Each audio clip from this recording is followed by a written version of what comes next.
આપણને એવું સમજાવવામાં આવે, હું તો એવું કહું છું 3 દિવસથી જ્યારથી વાણી ખુલી છે પૂજ્ય સરકારશ્રી દ્વારા, અત્યારે કોઈ સુંદર સાહેબ એવું નથી કહી શકતા કે અમને વાણી શું કહેવા માંગે છે, અમને નથી સમજણ. વિતક સાહેબ દ્વારા એક એક ચોપાઈ આપણને કહી રહી છે કે આપણું જીવન કેવું હોવું જોઈએ. હવે સહજ સ્વીકાર કરવું ન કરવું એ આપણા ઉપર છે. શ્રીજીએ કહી દીધું છે વાણીમાં, માથે લે છે તેને કહું છું, બીજા ન કરશો દુઃખ, તમે તમારી માયામાં સહેજે ભોગવો સુખ. 5 મિનિટ છે મારી પાસે. બહુ સરળ અને ગુજરાતી ભાષામાં એક ઉદાહરણ આપીને કહીશ કે બ્રહ્માત્માનો જે જીવ હશે ને, એને અનેક પ્રકારના વિઘ્ન આવશે. અનેક પ્રકારના વિઘ્ન સાથે તમારે ઊભું રહેવું પડશે. કેવું ખબર છે? કૈલાસ પર્વત જેવું. પોતાની જાતને કેવી રીતના બનાવો. ગંદુ પાણી હોય ને, એમાં મગર, માછલા, કાચબા બધા જ હોય, કારણ કે એ બધાને ખુશ રાખવાની પ્રવૃત્તિ એની અંદર છે. અને જ્યાં ભીડ હોય ને, ત્યાં બધાને ખુશ રાખો ને તો ભીડ હોય. પણ બ્રહ્મ સૃષ્ટિનો જીવ છે ને, ચોખ્ખું શુદ્ધ પાણી હોય.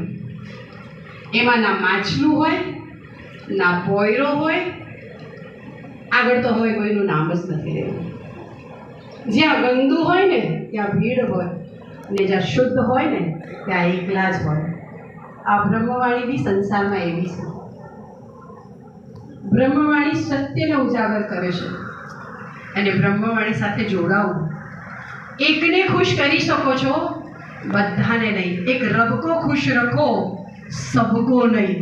અને જે બધાને ખુશ રાખે ને, એ કોઈ એકને ખુશ ના રાખી શકે. અને જે એકને ખુશ રાખી શકે ને, એ બધાને ખુશ ના રાખી શકે. પ્રારબ્ધ સુંદરસાજી, મીઠી ભાષામાં બહુ જ કડવું કહું છું, કારણ કે બધાને મારી એવી ઇમ્પ્રેશન છે કે કૈલાસબેન બહુ જ કડવું બોલે છે. હા, હું બોલું છું. આટલા મારા સેન્ટેન્સ તમે સમજશો ને, તો આટલા સેન્ટેન્સની અંદર બહુ જ કડવું છુપાયું છે કે કોઈ એકને ખુશ રાખશો તો બધા ખુશ નહીં રહે, અને બધાને ખુશ રાખશો તો એકને ખુશ નહીં રાખી શકો. સુંદરસાજી, આ બ્રહ્મ સૃષ્ટિના જીવની રહેણી છે, અને એક અક્ષરાતીત ધામધુલા છે. મને આ જાગણીના બ્રહ્માંડમાં વાણીને જો ઉજાગર કર્યું હોય તો પૂજ્ય સરકારશ્રી છે. અને એ જ જાગણીનો જોશ અત્યારે મને લગાતાર જો દેખાતો હોય તે પૂજ્ય સ્વામીજી દેખાય છે. 5 પદ્માવતીપુરી ધામથી આપણા માટે વરિષ્ઠ પૂજારી છે, વરિષ્ઠ ધર્મ ઉપદેશક બેઠા છે. હું એમને પણ કેવી રીતના ભૂલી શકું? 5 પદ્માવતીપુરી ધામ ન હોત તો આપણને કેવી રીતના ખબર પડતી? સુંદરસાજી, મારી તમને એટલી જ પ્રાર્થના છે કે લડાઈમાં 1 અને 2 ની લડાઈમાં ના પડો. તમે 0 બનો. જેની પાછળ લાગશો ને, આગળ સમજદાર છો. તમે 1 અને 2 ની લડાઈમાં પડશો ને તો બહુ ગુમાવી દેશો.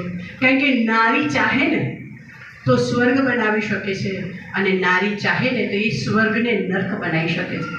અને નારીની અંદર એક જ વસ્તુ ખોટી છે, ઈર્ષા. ઈર્ષારૂપી એવી સાયકલ છે ને, રોડ ઉપર ધીરે ધીરે તમે ચલાવો ને, અને રોડ ઉપરથી ક્યારે કિનારેથી ઉતરીને ખાડામાં પડી જાય ને, એ રિક્ષા સાયકલ ચલાવનારાને નથી ખબર હોતી. એવી જ રીતના ઈર્ષારૂપી સાયકલ જ્યારે આપણી ચાલવા માંડે ને, ત્યારે આપણે ક્યારે ખાડામાં પડી જઈએ ને આપણને ખબર જ નથી પડતી. અને જે આપણને સાચું સમજાવવામાં આવે ને, અને કોઈ આપણને સલાહ આપવામાં આવે ને, તો આપણે એને સૌથી મોટા દુશ્મન ગણીએ. કેમ? અહંકારના ઘોડા પર ચડીએ છીએ. આપણને એવું લાગે છે કે હું કરું તો થાય, પણ આપણે ખાલી પાછળ જોવાની જરૂર છે કે આપણા પહેલા પણ કઈ કેવા હતા. આપણે નહોતા ને તો પણ આ જાગણી કાર્ય ચાલતું હતું, આપણે નહીં હોય ને તો પણ આ જાગણી કાર્ય ચાલશે.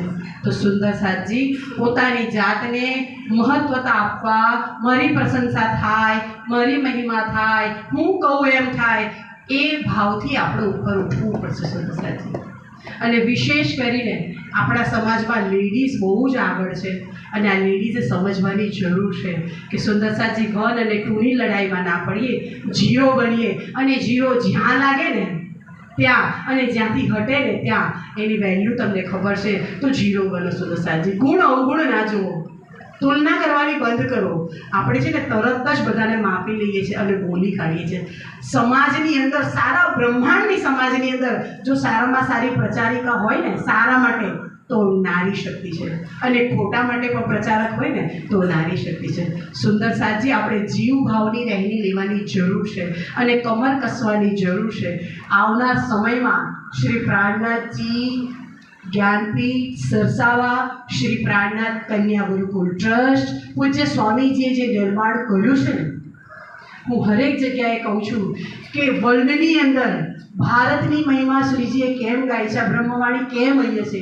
કારણ કે હરેક દેશની અંદર હાહાકાર થશે તો શાંતિનો સંદેશ, શાંતિનો ઝંડો કેવલ ને કેવલ શ્રી પ્રાણનાથજીની વાણી દ્વારા આ ભારતની ભૂમિમાંથી થશે અને પ્રત્યેક દેશના લોકો શાંતિના સંદેશ માટે ભારતની ભૂમિમાં આવશે. હરેક દેશની સ્પેશિયાલિટી છે.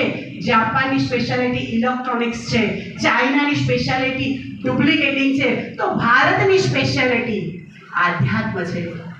અને ધણીએ કહી દીધું છે કે સુખ શીતલ કરું સંસાર, ભૈરે નવખંડો આરતી. આ એશિયાનો એક ખંડ છે, બીજા 8 ખંડમાં બ્રહ્મવાણીનો પ્રચાર આપણે નહીં કરીએ ને તો આવનાર સમયમાં ધણીએ નક્કી કર્યું છે થશે.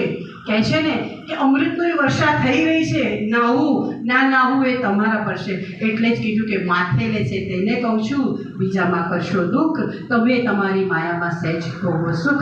આવનાર સમયમાં ધર્મ યુદ્ધ સાથે, અને ધર્મ યુદ્ધની અંદર સમય આપણે નહીં હોઈએ, આ તન ખતમ થઈ ગયું હશે, પણ એ ધર્મ યુદ્ધમાં શ્રી પ્રાણનાથજીના સાનિધ્યની અંદર, શ્રી પ્રાણનાથજીની વાણીના સાનિધ્યમાં રહેશે, એના નિયમોમાં ચાલશે.